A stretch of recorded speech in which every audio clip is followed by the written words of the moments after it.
Thank you for having my wife and I here. You know, we put God ahead of us. God has truly brought us through many moments in our long lives. She's actually my high school sweetheart.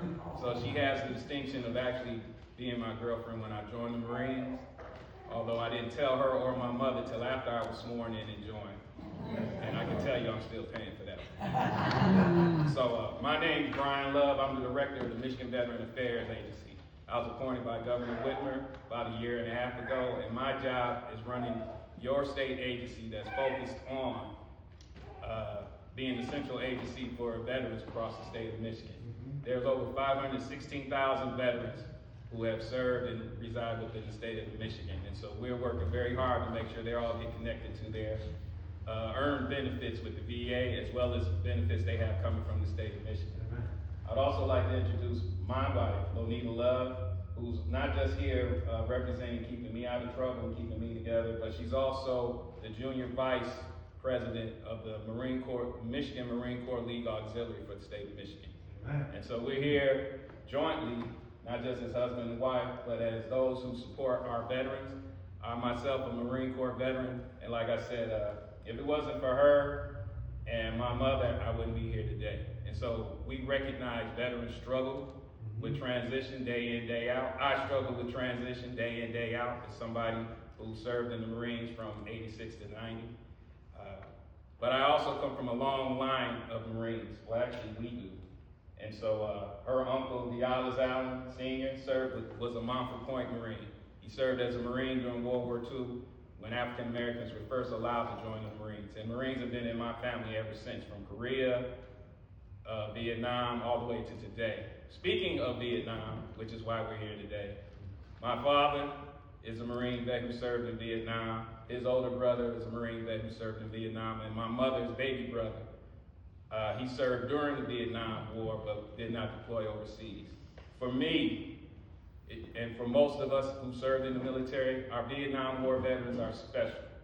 Because whether they served in country in Vietnam or not, they served during the most difficult time and probably one of the most difficult conflicts to transition back into the country.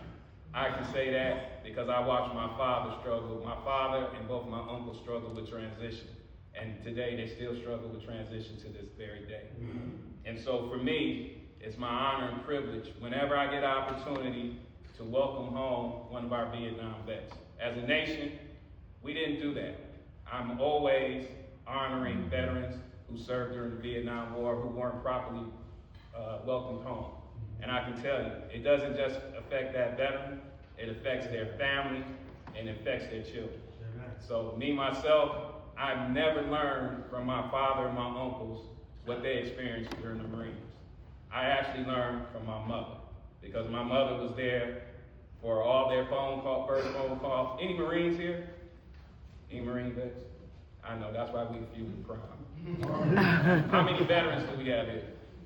All right, so you all got a chance to make that first phone call home in boot camp where we all called home and we basically cried and said, "Mom, I messed up, I shouldn't have joined." All right. So I made that, my mother heard that phone call from mine going all the way back to my uncle when she was a little girl during the Korean War.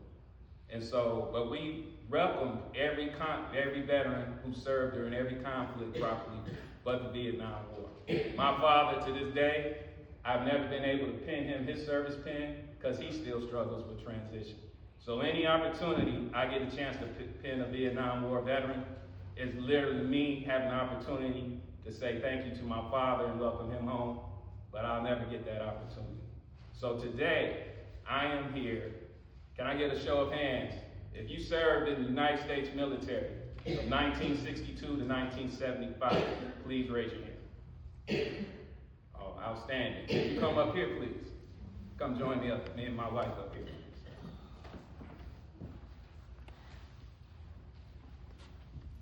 Hey, y'all sure during Vietnam? Y'all look young.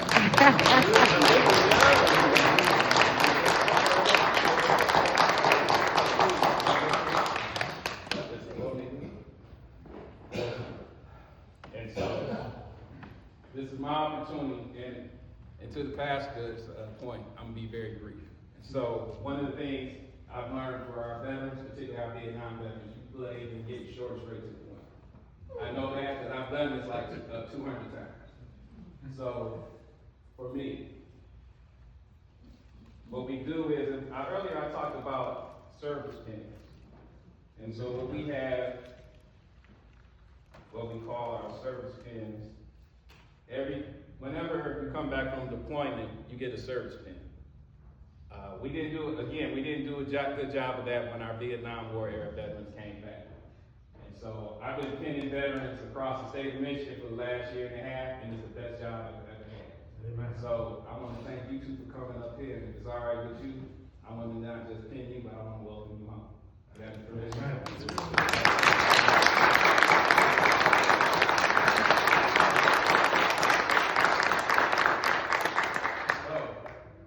On behalf of the grateful nation and a grateful state, I want to thank you for your service, and I want to welcome you home, sir.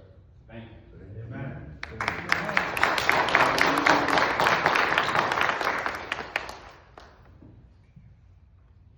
Still standing at attention like this. I'll never leave you. I just happen to know that this man served as a radio tech and a chaplain during Vietnam. So he's in the country now, brother. You help save some lives. You train some folks, and you help some folks be prepared so they can come back. And if they help my father and my uncles come back, I want to say thank you.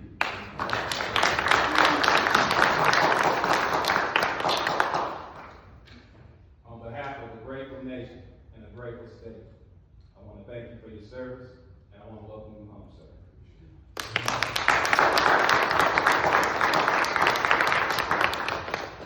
Lost a lot of weight, so these pockets feel a little deeper.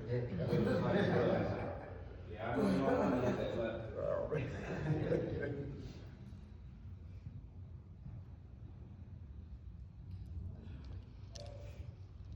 Thank you, sir.